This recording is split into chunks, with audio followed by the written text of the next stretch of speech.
ഗും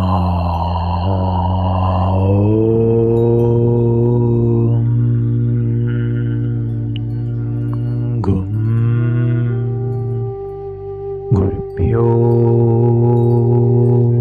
നമഃ. ഏവർക്കും പ്രണാമം. നമുക്ക് ശ്രീ വാൽമീകി രാമായണത്തിലേക്ക് തന്നെ മടങ്ങാം. ആ നരകേസരിക്ക് അന്ന് രാത്രി ഉറക്കമേ വന്നില്ല. ശ്രീരാമഗീതം ആ ഹൃദയത്തെ അത്രയും ഉലച്ചിരുന്നു. വീണ നാദലയത്തോടു കൂടിയ മധുരസ്വരം കർണങ്ങളിൽ അമൃതകണങ്ങൾ ഒഴിച്ചു. മഹാത്മാവായ ശത്രുഘ്നൻ സുപ്രഭാതത്തിൽ പൂർവാന കൃത്യങ്ങളെല്ലാം കഴിച്ചു ഭഗവാന്റെ അടുത്തു ചെന്ന് തൊഴുതുകൊണ്ട്, ഭഗവാനെ, രഘുനന്ദനായ ശ്രീരാമചന്ദ്രനെ കാണുവാൻ വെമ്പൽ തോന്നുന്നു. ഇവരോടുകൂടി പോകുവാൻ വിട തന്നരുളണേ. ശത്രുഹന്താവായ ശത്രുഘ്നൻ ഇങ്ങനെ പറഞ്ഞപ്പോൾ വാൽമീകി മാമുനി രഘുനന്ദനെ പുണർന്ന് വിടയേകി. യതിവര്യനെ വീണ്ടും പ്രണമിച്ച സൗമിത്രി തങ്കത്തേരിൽ കയറി. ഹൃദയത്തിൽ ഒരൊറ്റ ചിന്ത മാത്രം: അഗ്രജനായ വീരരഘുരാമ ദർശനം. അയോധ്യാപുരിയെ അവലോകനം ചെയ്യുവാൻ അത്യുത്സാഹത്തോടെ രഥം പാഞ്ഞു. അമരാവതി തുല്യമായ നഗരിയിൽ മഹാഭുജനായ ശ്രീരാമചന്ദ്ര വാസഭവനത്തിൽ അതിശക്തനായ ശത്രുഘ്നൻ എത്തി. മന്ത്രിമാരുടെയും മറ്റും മധ്യത്തിൽ ശരൽക്കാല പൂർണേന്ദുവദനായ അഗ്രജനെ അമരമധ്യത്തിൽ ഇരിക്കുന്ന അണ്ടർകോനെ പോലെ ശത്രുഘ്നൻ കണ്ടു. തേജസ്സിനാൽ ദീപ്തനായിരിക്കുന്ന സത്യവിക്രമി രഘുരാമന്റെ തൃപ്പാദങ്ങളിൽ പ്രണമിച്ചുകൊണ്ട് സൗമിത്രി പറഞ്ഞു: എൻ്റെ ജ്യേഷ്ഠ, മഹാരാജാവായ അവിടുത്തെ ആജ്ഞ അക്ഷരം പ്രതി അനുഷ്ഠിച്ചു കഴിഞ്ഞു. അതിദുഷ്ടനായ ലവണനെ നിഗ്രഹിച്ചു. മധുപുരത്തെ നിർമ്മിച്ചു. അവിടത്തോട് കൂടാതെ തന്നെ 12 സംവത്സരം കഴിച്ചുകൂട്ടി. അവിടുത്തെ പിരിഞ്ഞു വസിക്കുവാൻ എനിക്ക് വയ്യ. എന്നിൽ ദയ തോന്നണേ. ഉഗ്രവിക്രമിയായ കാകുൽസ്ഥ, അമ്മയില്ലാത്ത കുട്ടിയെപ്പോലെ അവിടുത്തെ വിട്ട് ഏറെ നാൾ വസിക്കുവാൻ കൽപ്പിക്കരുതേ. മന്ദഹാസത്തോടെ രാജീവലോചനൻ അനുജനെ ആലിംഗനം ചെയ്ത് അരുളി ചെയ്തു: മഹാശൂരനായ ഉണ്ണി, ദുഃഖിക്കരുത്. ക്ഷത്രിയന്മാരുടെ ആചാരത്തിന് യോജിക്കാത്തതാണിത്. പിരിഞ്ഞു താമസിക്കുന്നതിൽ മന്നവന്മാർ വാഴുക പതിവില്ല. ക്ഷത്രിയധർമ്മത്തിൽ നിന്ന് വ്യതിചലിക്കാതെ പ്രജകളെ പരിപാലിക്കുകയാണ് നാം ചെയ്യേണ്ടത്. എപ്പോഴാണ് നിനക്ക് എന്നെ കാണണമെന്ന് തോന്നുന്നത് അപ്പോൾ അയോധ്യയിലേക്ക് വന്നുകൊള്ളൂ. തിരികെ നഗരിയിൽ പോയി രാജ്യം സംരക്ഷിക്കുകയും ചെയ്യൂ. എൻ്റെ ശത്രുഘ്നന, സ്വപ്രാണനേക്കാൾ എനിക്ക് നിന്നിൽ വാത്സല്യമുണ്ട്. എന്നാൽ നമ്മുടെ കടമയായ രാജ്യസംരക്ഷണം വേണ്ടതല്ലേ? പുരുഷോത്തമനായ നീ 7 ദിവസം എന്നോടൊന്നിച്ച് ഇവിടെ താമസിച്ച് പിന്നീട് മധുരയിലേക്ക് പോകണം. സൈന്യസമേതനായേ പോകാവൂ. ശ്രീരാമചന്ദ്ര പ്രഭുവിൻ്റെ ഉള്ളിൽ തട്ടിയ ആ ധാർമ്മിക വാക്കുകൾ കേട്ട് അങ്ങനെയാകാം. ശത്രുഘ്നനിൽ നിന്ന് ഗദ്ഗദാക്ഷരങ്ങൾ ഉയർന്നു. രാമാജ്ഞയനുസരിച്ച് 7 നാൾ സസുഖം വസിച്ച ശത്രുഘ്നൻ വീണ്ടും മധുരാപുരിക്ക് തന്നെ പോകുവാൻ ഒരുങ്ങി. വില്ലാളി വീരനായ സൗമിത്രി സത്യവിക്രമിയായ ശ്രീരാമനോടും മഹാത്മാക്കളായ ഭരതലക്ഷ്മണന്മാരോടും വിടവാങ്ങി തേരിലേറി. അനുജനെ അനുഗമിച്ച് ഭരതലക്ഷ്മണന്മാർ വളരെയധികം വഴിപോയി. ശത്രുമർദ്ദകനായ ശത്രുഘ്നൻ മധുരാപുരിയിൽ ശ്രീരാമാജ്ഞയനുസരിച്ച് സസുഖം എത്തിച്ചേർന്നു. സുമിത്രാനന്ദവർദ്ധകനായ ശത്രുഘ്നനെ മധുരാപാലകനായി അയച്ച ശേഷം ഭരതലക്ഷ്മണന്മാരോടുകൂടി അയോധ്യ മഹാരാജ്യത്തെ ധർമ്മത്താൽ കാത്തുകൊണ്ട് ശ്രീരാമചന്ദ്രൻ ഏറ്റവും സന്തുഷ്ടനായി വസിച്ചു. അല്പദിവസം കഴിഞ്ഞു. അദൃഷ്ടപൂർവമായൊന്ന് രാമരാജ്യത്തിൽ ഉണ്ടായി. ഉൾനാട്ടുകാരായൊരു ബ്രാഹ്മണശ്രേഷ്ഠൻ മൃതനായ തനയനെയും എടുത്ത് കൊട്ടാരവാതിൽക്കൽ എത്തി. മകനെ, എൻ്റെ മകനെ എന്നിങ്ങനെ ദീനദീനം വിളിച്ച് വിലപിക്കുന്ന വിപ്രൻ: പൂർവജന്മത്തിൽ ഞാൻ എന്തൊരു മഹാപാപമാണ് ചെയ്തിട്ടുള്ളത്? ദൈവമേ, ഏകപുത്രനായ നിന്റെ ചരമത്തെ കാണുവാനുള്ള ദുര്യോഗത്തിന് കാരണമെന്ത്? വെറും 12 വയസ്സ് മാത്രം പ്രായം. യൗവന പ്രായത്തിലേക്ക് കാലെടുത്ത് വയ്ക്കുവാൻ തുടങ്ങുന്ന നിനക്ക് അകാല മൃത്യു സംഭവിച്ചുവല്ലോ. എന്നെ ദുഃഖസാഗരത്തിൽ മുക്കുകയാണ് നീ ചെയ്യുന്നത് എന്ന് അറിയുന്നില്ലേ? പുത്രദുഃഖത്താൽ നിന്റെ അമ്മയ്ക്കും എനിക്കും അധിക ദിവസം ഇനി ജീവിക്കുവാൻ സാധിക്കുന്നതല്ല. ഞങ്ങളും നിന്നെ അനുഗമിക്കും. തീർച്ച ഈശ്വര, ഞാൻ ചെറിയൊരു കളവ് പോലും പറഞ്ഞതായി ഓർക്കുന്നില്ല. ഒരൊറ്റ ഹിംസയെങ്കിലും മനസ്സുകൊണ്ട് ചെയ്തിട്ടില്ല. ഏതൊരു ജീവിയിലും പാപമൊന്നും തന്നെ ചെയ്തതായി ഓർമ്മയില്ല. എൻ്റെ മകനെ, പിതൃകാര്യങ്ങളെല്ലാം ചെയ്യേണ്ട നീ അതൊന്നും ഇല്ലാതെ ബാല്യത്തിൽ തന്നെ യമാലയം അണഞ്ഞുവല്ലോ. ഇത്തരത്തിലുള്ള ഘോര സംഭവം ശ്രീരാമരാജ്യത്തിൽ ഇതിനു മുമ്പ് കാണുവാൻ ഇടവന്നിട്ടില്ല, കേട്ടിട്ടുമില്ല. നരപാലകനായ രാമന് എന്തോ വലിയ പാപം വന്നു ചേർന്നിട്ടുണ്ട്. സംശയമില്ല, നാട്ടിൽ ബാലമരണമാണല്ലോ സംഭവിച്ചത്. മറ്റൊരു നാട്ടിലും കുട്ടികൾ മരിക്കുന്നില്ല. മഹാരാജാവേ, മൃതനായ തനയനെ ജീവിപ്പിച്ചു തരൂ, ഇല്ലെങ്കിൽ അനാഥയായി തീർന്ന ഞാൻ പത്നിയോടുകൂടി ഈ രാജദ്വാരത്തിൽ കിടന്നു മരിക്കും. അങ്ങനെ അങ്ങേക്ക് ബ്രഹ്മഹത്യാ പാപവും കൂടി സമ്പാദിക്കാം, എന്നിട്ട് സസുഖം വസിക്കാം. അനുജന്മാരോടും കൂടി രാജാതിരാജ ദീർഘായുസ്സായിരിക്കൂ. അങ്ങയുടെ കീഴിൽ രാമരാജ്യത്തിൽ ഞങ്ങൾ സുഖമായി ജീവിച്ചു. എന്നാൽ അന്തകന്റെ അധീനത്തിലാണ് ഇന്ന് ഞങ്ങൾ. ആനന്ദം അല്പമെങ്കിലും ഇല്ലാത്തൊരു വാഴ്ചയായി തീർന്നു. മഹാത്മാക്കളായ ഇക്ഷ്വാകു രാജാക്കന്മാരുടെ പാർത്തലം ഇന്ന് അനാഥമാണ്. ബാലമരണകരനായ രാമൻ രാജാവായതിനാൽ ഇന്ന് എല്ലാവരും ആശ്രയം ഇല്ലാത്തവരായി തീർന്നു. നരപാലകൻ ദുർവൃത്തനായാൽ നാട്ടുകാർക്ക് അകാല മൃത്യു സംഭവിക്കും. ആപത്തുകൾ അടിക്കടി വന്നു ചേരും. നാട്ടിലും നഗരത്തിലും ദുഷ്ടകർമ്മങ്ങൾ ചെയ്യുവാൻ പ്രജകൾക്ക് മടിയുണ്ടാകാതാകും. രക്ഷാബോധം ആരിലും ഇല്ലാതെയാകും. അപ്പോഴാണ് യമഭയം വന്നു ചേരുക. നൃപേന്ദ്രന്റെ ദോഷം അനുഭവിക്കേണ്ടത് നാട്ടുകാരല്ലേ? ഇത്തരത്തിലുള്ള ബാലമൃതികൾ അതുകൊണ്ടേ വന്നു ചേരുകയുള്ളൂ.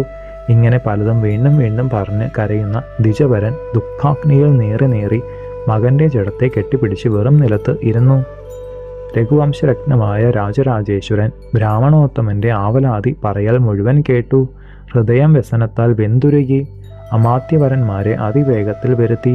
പ്രത്യേകിച്ച് ബ്രഹ്മർഷിവര്യന്മാരായ വസിഷ്ഠൻ, വാമദേവൻ എന്നിവരും പൗരപ്രമാണിമാരും എത്തിച്ചേർന്നു. ഭഗവാൻ വസിഷ്ഠനെ അനുഗമിച്ചുകൊണ്ട് മഹർഷീശ്വരന്മാർ 8 പേർ എഴുന്നള്ളി ജയിച്ചാലും എന്ന് ആശുസരുളി. മാർക്കണ്ഡേയൻ, വാമദേവൻ, മൗദ്ഗല്യൻ, കാശ്യപൻ, കാർത്യായനൻ, ജാഭാലി, ഗൗതമൻ എന്നീ ഭൂലോകദേവന്മാരാൽ ആവൃതനായ ബ്രഹ്മർഷിവര്യൻ ശ്രീ നാരദനും രഘുരാമന്റെ അടുത്ത് സന്നിഹിതനായി ഉത്തമോത്തമങ്ങളായ ദിവ്യരത്നാസനങ്ങളിൽ യഥാർഹം ഇരുന്നു. അമേയ യതീന്ദ്രന്മാരെ സവിനയം അഭിവന്ദിച്ചു. സജീവന്മാരെയും പ്രജാപ്രമുഖന്മാരെയും മാനിച്ചു. എല്ലാവരെയും തൃക്കൺ പാർത്തുകൊണ്ട് രാജൻ അരുളി ചെയ്തു. രാജമന്ദിരത്തിന്റെ മുന്നിൽ ഇരുന്ന് മൃതപുത്ര ശരീരത്തോടു കൂടിയ ഒരു ദ്വിജേന്ദ്രനാണ് നിൽക്കുന്നത്. അഴലാണ്ട ശ്രീരാമചന്ദ്രന്റെ വാക്കുകൾ കേട്ട ശ്രീനാരദൻ മുനീശ്വര മധ്യത്തിലിരുന്ന് ഇപ്രകാരം തുടർന്നു. മന്നവേശ്വരനായ രഘുനന്ദന, ഈ വിപ്രബാലൻ അകാല ചരമം പ്രാപിച്ചതിൻ്റെ കാരണം കേൾക്കൂ. അതിനുശേഷം സ്വന്തം കർത്തവ്യമാചരിക്കൂ. പണ്ട് കൃതയുഗത്തിൽ ദ്വിജന്മാർ എല്ലാവരും തപസ്വികളായിരുന്നു. വിപ്രനല്ലാത്ത ഒരുവനും തപസ് അനുഷ്ഠിച്ചിരുന്നില്ല. നിർമ്മല ധവളമായ ബ്രഹ്മജ്ഞാനത്താൽ പ്രോജ്വലിച്ചുകൊണ്ടിരുന്ന ആ യുഗത്തിൽ എല്ലാവരും ദീർഘദർശികളായും അകാല മരണം ഇല്ലാത്തവരായും ജീവിച്ചു. ആരോഗ്യ ദൃഢഗാത്രരായ മനുഷ്യരോടുകൂടിയ ത്രേതായുഗമാണ് പിന്നത്തേത്. ആ കാലത്തിൽ ക്ഷത്രിയന്മാർ കഠിന തപോവൃത്തികൾ ആയിരുന്നവരായിരുന്നു. വീര്യവും തപോബലവും ക്ഷത്രിയ കുലജാതന്മാർക്കെല്ലാം ഇന്നത്തേക്കാൾ വളരെ വളരെ അധികമായിരുന്നു. ത്രേതായുഗത്തിലെ മാനവന്മാര് ശ്രേഷ്ഠന്മാരായിട്ടാണ് അവർ ജീവിച്ചത്. കൃതയുഗത്തിൽ ബ്രാഹ്മണരുടെ താഴെയാണ് ക്ഷത്രിയന്മാർ. ത്രേതായുഗത്തിൽ തുല്യനിലയിൽ എത്തും.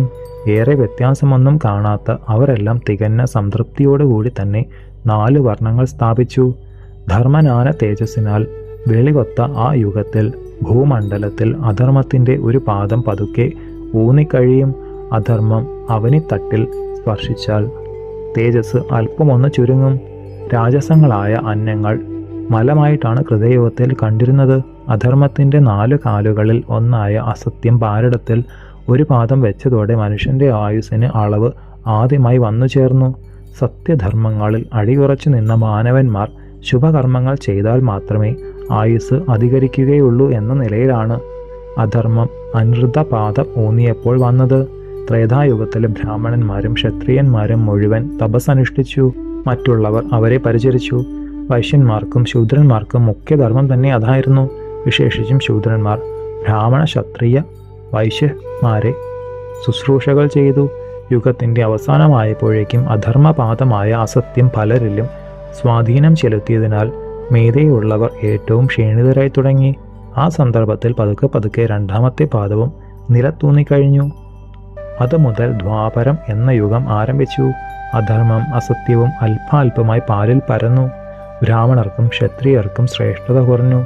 ആ യുഗത്തിൽ തപോവൃത്തിയായി സ്വീകരിച്ചത് പ്രധാനമായും വൈശ്യന്മാരായിരുന്നു. 3 യുഗങ്ങളിൽ തപസ് 3 ജാതിക്കാർക്കും ആയിത്തീർന്നു. ധർമ്മം 3 വർണ്ണങ്ങളിൽ ഉറച്ചു. ഈ യുഗങ്ങളിൽ തപോധർമ്മത്തെ ശൂദ്രൻ നേടുന്നില്ല. ബ്രാഹ്മണ ക്ഷത്രിയ വൈശ്യന്മാരെക്കാൾ താഴ്ന്നവരായിട്ടാണ് ശൂദ്രന്മാരെ കണക്കാക്കുന്നത്. ഇനി ഉണ്ടാകുന്നത് കലിയുഗം.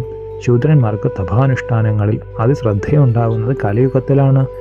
ഈ ദ്വാപരയുഗത്തിൽ ശൂദ്രനായൊരുവൻ തപസ്സു ചെയ്യുന്നത് അത്യധികം അധർമ്മഫലത്തെ വ്യാപിപ്പിക്കും. ഇക്ഷ്വാകു കുലരത്നമായ രാമ, അങ്ങയുടെ വിസ്തൃത രാജ്യാതിർത്തിയിൽ ദുഷ്ടനായൊരു ശൂദ്രൻ ഉഗ്ര തപസ്സു ചെയ്യുന്നുണ്ട്. ആ അധർമ്മഫലമാണ് ബ്രാഹ്മണബാലന്റെ മരണത്തിനു കാരണം. അധർമ്മവും അന്യായവും നിർഭന്ധ്യപുരത്തിലോ രാജ്യത്തിലോ ഒരു ദുഷ്ടാത്മാവ് ചെയ്തു പോന്നാൽ ആ രാജാവ് നരകം പോകുമെന്നതിന് സംശയമില്ല. തപസ്, വേദാധ്യായനം, സൽക്കർമ്മം ഇവയുടെ ഫലത്തിൽ 1/6 ധാർമ്മികനായൊരു നരോത്തമൻ ഏറ്റുവാങ്ങും. ഇങ്ങനെ 100 പുണ്യം ഏൽക്കുന്ന മന്നവൻ നാടിനെ കാക്കാതിരിക്കുന്നത് എങ്ങനെ? ഹേ പുരുഷോത്തമ, അതുകൊണ്ട് രാജ്യത്തിൽ മുഴുവൻ ഒന്നന്വേഷിക്കൂ. എവിടെയാണോ അധർമ്മം കാണുന്നത് അവിടെ യത്നം ചെയ്തു ധർമ്മം സ്ഥാപിക്കൂ. ഇത്തരത്തിലായാൽ നരന് ആയുർവൃദ്ധിയും ധർമ്മസ്ഥിരതയും ഉണ്ടാകും. ഈ ദ്വിജകുമാരന് ജീവനും സിദ്ധിക്കും. ദേവഋഷിവര്യനായ ശ്രീ നാരദൻ അമൃത തുല്യമായ വാക്കുകൾ മഹാപ്രഭുവിന് നിസ്തുല്യ ഹർഷം ഉണ്ടാക്കി പൂപ്പുഞ്ചിരിയോടെ സൗമിത്രിയോട്, സൗമ്യനായ കുമാര ലക്ഷ്മണ, സത്കർമ്മനിരതനായ ആ ബ്രാഹ്മണനോട് ആശ്വസിക്കുവാൻ പറയൂ. ഉണ്ണിയുടെ മൃതശരീരത്തെ എണ്ണപ്പാത്തിയിൽ ശ്രേഷ്ഠഗന്ധങ്ങൾ, സൗരഭ്യമാർന്ന എണ്ണകൾ എന്നിവ കൊണ്ട് ഉടവ് തട്ടാതെ സൂക്ഷിക്കുവാൻ ഏർപ്പാട് ചെയ്യൂ. ഉത്തമ കർമ്മങ്ങൾ യഥാവിധി ചെയ്യുന്ന ദ്വിജവരന്റെ പുത്രദേഹം കേടുപറ്റാതെ ഇത്രയും സമയം നോക്കിയതിനാൽ യാതൊരു വ്യത്യാസവും വരാത്ത വിധത്തിൽ വേണ്ടത് നീ ചെയ്യണം. സർവലക്ഷണങ്ങളും തികഞ്ഞ ലക്ഷ്മണനോട് ഇത്രയും ആജ്ഞാപിച്ച ദാശരഥി പുഷ്പക വിമാനത്തെ സ്മരിച്ചു. രാജേന്ദ്രന്റെ ചിന്താഗതി അറിഞ്ഞ ദിവ്യവാഹനം അല്പസമയത്തിനുള്ളിൽ അവിടുത്തെ സന്നിധാനത്തിലെത്തി. ആ കനക വിമാനം സവിനയം വന്ദിച്ചുകൊണ്ട്, മന്നോർമന്നവ, അവിടുത്തെ ആശ്രയിച്ചു നിൽക്കുന്ന ഈ കിങ്കരൻ ഇതാ എത്തിയിരിക്കുന്നു. മഹാബാഹുവായ തിരുമേനി, തൃക്കൺ പാർത്താലും. പുഷ്പകത്തിന്റെ സരസവാക്കുകൾ കേട്ട രഘുവരൻ സിംഹാസനത്തിൽ നിന്ന് എഴുന്നേറ്റ് മഹർഷീശ്വരന്മാരെ വന്ദിച്ചു. രാജ്യസംരക്ഷണം വീരവീരനായ ഭരതലക്ഷ്മണന്മാരെ ഏൽപ്പിച്ചുകൊണ്ട് 2 ആവനാഴികളും കോദണ്ഡവും നിശിതമായൊരു ഖഡ്ഗവും ധരിച്ച് വിമാനത്തിൽ കയറി. തൻ്റെ വിശാല രാജ്യത്തിൽ ഏതൊരിടത്താണ് അധർമ്മം നിലനിൽക്കുന്നതെന്ന് തേടിക്കൊണ്ട് പടിഞ്ഞാറെ ഭാഗത്തിലേക്കാണ് ആദ്യം എഴുന്നള്ളിയത്. തുടർന്ന് ഹിമാദ്രിയിൽ ആവൃതമായ ഉത്തരപ്രദേശം മുഴുവൻ തിരഞ്ഞു. ദുഷ്കൃതത്തിൻ്റെ കണിക പോലും എവിടെയും കാണുന്നില്ല. യാത്ര കിഴക്കേ ദിക്കിലേക്കാക്കി. വിശുദ്ധങ്ങളായ ആചാരങ്ങളെ കൊണ്ട് സ്ഫടിക വെണ്മയാർന്ന പ്രദേശങ്ങൾ പുഷ്പകത്തിലിരിക്കുന്ന നരേശ്വരൻ സംതൃപ്തിയോടെ കണ്ട് ദക്ഷിണ ദിക്കിലേക്ക് വാഹനത്തെ തിരിച്ചു. രാജ്യാതിർത്തിയിൽ ശൈവലത്തിൻ്റെ വടക്ക് വലിയൊരു പൊയ്കയെ രാജീവ നേത്രം ശ്രദ്ധിച്ചു. ആ സരസിൽ തല കീഴാക്കി തൂക്കിക്കൊണ്ട് വൻ തപസ്സിൽ ഇരിക്കുന്നൊരുവനെ കണ്ടെത്തി രഘുരാജശ്രേഷ്ഠൻ അടുത്തു ചെന്ന്, കഠിനവ്രതത്തിലിരിക്കുന്ന അങ്ങ് ധന്യനാണ്. ഏതൊരു വർണ്ണമാണ് അങ്ങയുടെ ജന്മത്താൽ പവിത്രമായിട്ടുള്ളത്? ദൃഢവിക്രമനായ അങ്ങയുടെ ആഗ്രഹം എന്താണ്? സ്വർഗപ്രാപ്തിയോ മറ്റു വല്ലതുമോ? വെറും കൗതുകത്താൽ ചോദിക്കുന്ന ഈ ഞാൻ മഹാരാജ ദശരഥപുത്രനായ രാമനാണ്. എന്തൊരു വരത്തെ ഉദ്ദേശിച്ചാണ് ഇത്രയും ഘോര തപസ്? വിപ്രനാണോ? ഏതു നിലയിലും അങ്ങേക്ക് ശുഭം ഭവിക്കട്ടെ. ദുർജയനായ ക്ഷത്രിയനോ, തൃതീയ വർണ്ണമായി സങ്കല്പിക്കുന്ന വൈശ്യനോ അഥവാ ശൂദ്രനോ? സത്യം പറഞ്ഞാലും രാജരാജനായ ദാശരഥിയുടെ ചോദ്യം തല കീഴ്പോട്ടാക്കി നിൽക്കുന്ന ആ താപസ്വി കേട്ടു. എന്തിനു വേണ്ടിയാണ് താൻ കഠോരവ്രതം ചെയ്യുന്നതെന്നും ഏതു ജാതിയാണെന്നും പറയുവാൻ ഒരുങ്ങി. അക്ലിഷ്ടകർമാവായ രഘുരാമന്റെ വാക്കുകൾ കേട്ട അദ്ദേഹം തല കീഴാക്കി നിന്നുകൊണ്ട് തന്നെ മറുപടി ഓതി. ഹേ രാമ, ചാബൂകമെന്നു പേരായ ഞാൻ ശൂദ്രനാണ്. യശസ്വിയായ രാമ, ദേഹത്തോടു കൂടി തന്നെ സ്വർഗം പ്രാപിക്കുവാനാണ് ഞാൻ ആഗ്രഹിക്കുന്നത്. വിണ്ണേറുവാനുള്ള വാഞ്ച കൊണ്ട് അസത്യം പറയുന്നതല്ല. രഘുനന്ദന, കടും തപസ്സു ചെയ്യുന്ന ഞാൻ ഒരു ശൂദ്രനാകുന്നു. അവൻ്റെ വാക്കുകളിൽ നിന്ന് അധർമ്മകർമ്മ നിരതനാണെന്ന് വ്യക്തമായി അറിഞ്ഞ ശ്രീരാമചന്ദ്രൻ വജ്രം പോലെ മൂർച്ചയുള്ളതും മിന്നിത്തിളങ്ങുന്നതുമായ വാൾ ഉറയിൽ നിന്ന് ഊരി ആ ധർമ്മരൂപിയുടെ ശിരസിനെ വീഴ്ത്തിക്കഴിഞ്ഞു. ഇന്ദ്രൻ, അഗ്നി തുടങ്ങിയ ദേവന്മാർ തന്നെ ദിവ്യ പുഷ്പങ്ങളെ വർഷിച്ചുകൊണ്ട് നല്ലത് നല്ലത് എന്ന് തുടർന്നു പറഞ്ഞ് മുന്നിലെത്തി.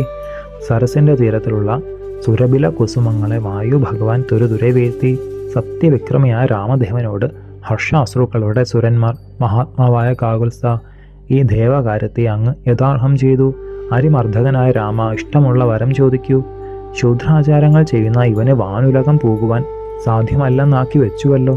അമരവരന്മാരുടെ വാക്കുകൾ കേട്ട അയോധ്യാധിപൻ അണ്ടർക്കോനെ തൊഴുത് അതിശ്രദ്ധയോടെ, ദേവന്മാർ എന്നിൽ സന്തുഷ്ടരാണെങ്കിൽ ദ്വിജബാലകൻ ജീവിക്കട്ടെ, ഈ ഒരൊറ്റ വരമേ ഞാൻ അപേക്ഷിക്കുന്നുള്ളൂ. ആ വിപ്രബാലകൻ മൃതനായത് എൻ്റെ തെറ്റുകൊണ്ടല്ലേ? കാലം എത്തുന്നതിന് മുമ്പ് കാലാലയത്തിൽ ആ ഉണ്ണിയെ കൊണ്ടുപോയാക്കി. നിങ്ങൾക്ക് നന്മ വരും, ആ കുമാരന് ഉയിരേകൂ. എൻ്റെ വാക്ക് തെറ്റാതിരിക്കട്ടെ. അങ്ങയുടെ പുത്രന് ജീവൻ നൽകാമെന്ന് വിപ്രനോട് ഞാൻ ഏറ്റിട്ടുള്ളതാണ്. സംപ്രീതനായ ശ്രീരാമചന്ദ്രൻ്റെ ആവശ്യം അറിഞ്ഞ അമരവരന്മാർ സന്തുഷ്ടിയോടെ, ഹേ കാകുൽസ്ഥ, അല്പം പോലും അസ്വസ്ഥനാകരുത്. അരമനയിൽ തൈലത്തോണിയിൽ കിടക്കുന്ന ബാലന് ഇന്ന് ജീവിതം കിട്ടിക്കഴിഞ്ഞു. പിതാവിനോട് ചേർന്ന് ആഹ്ലാദിക്കുകയാണ് അങ്ങയുടെ ഖഡ്ഗം. ഈ ശൂദ്രന്റെ കണ്ടത്തിൽ പതിച്ച് ജീവൻ വിട്ടതോടെ ആ ബാലന് ഉയർ കിട്ടിയിരിക്കുന്നു. അങ്ങേക്ക് സ്വസ്തി, മംഗളം ഭവിക്കട്ടെ. പുരുഷ ഋഷഭനായ പുരുഷോത്തമ, ഞങ്ങൾ പോകട്ടെ. ഇവിടെ അടുത്തുള്ള അഗസ്ത്യാശ്രമം കാണണം. തപസ്സുകൊണ്ട് ഉജ്ജ്വലിക്കുന്ന ബ്രഹ്മഋഷി ജലത്തിൽ കിടന്നിട്ട് 12 സംവത്സരമായി. ആ മാമുനീന്ദ്രനെ കൊണ്ടാടുവാനാണ് ഞങ്ങൾ പോകുന്നത്. രഘുവര നായക, ഭഗവാൻ അഗസ്ത്യനെ സന്ദർശിക്കുവാൻ അങ്ങേയും പോരണം. പ്രഭോ, എല്ലാവിധത്തിലുമുള്ള മംഗളങ്ങളും ഉണ്ടാകട്ടെ. അങ്ങനെ തന്നെ എന്നരുളി ദാശരഥി പുഷ്പകത്തിൽ വീണ്ടും കയറി. സുരവരന്മാരുടെ വിമാനങ്ങൾക്കൊപ്പം ആ തനി തങ്ക വിമാനം പിന്തുടർന്നു. കുംഭസംഭവനും അമയബലം ഇയന്നവനുമായ ബ്രഹ്മഋഷി അഗസ്ത്യന്റെ തപോവനത്തിലെത്തി. ദേവന്മാരുടെ ആഗമനം കണ്ട ബ്രഹ്മഋഷി ഒരേ തരത്തിൽ എല്ലാവരെയും പൂജിച്ചു. ഉപചാരമേറ്റ സുരന്മാർ മഹാമുനീന്ദ്രനെ സൽക്കരിച്ച് സന്തുഷ്ടിയാർന്ന് വിണ്ണുലകം പൂകി. അവർ പോയതിനു ശേഷം രഘുവരൻ പുഷ്പകത്തിൽ നിന്ന് ഇറങ്ങി ഏതൊരാൾക്കും കണക്കാക്കുവാൻ കഴിയാത്ത തപോബലം എന്ന വരിഷ്ഠ മഹർഷിയെ വണങ്ങി. തേജസ് കൊണ്ട് കത്തുന്ന മഹാത്മാവിൻ്റെ ആതിഥ്യവുമേറ്റ് നരനാഥൻ ശ്രേഷ്ഠാസനത്തിൽ ഉപവിഷ്ടനായി. ശേഷം ചരിതം നമുക്ക് അടുത്ത ഭാഗത്തിലൂടെ കാണാം. ഗുരുപാദങ്ങളിൽ സാഷ്ടാംഗ പ്രണാമത്തോടെ നമസ്കാരം.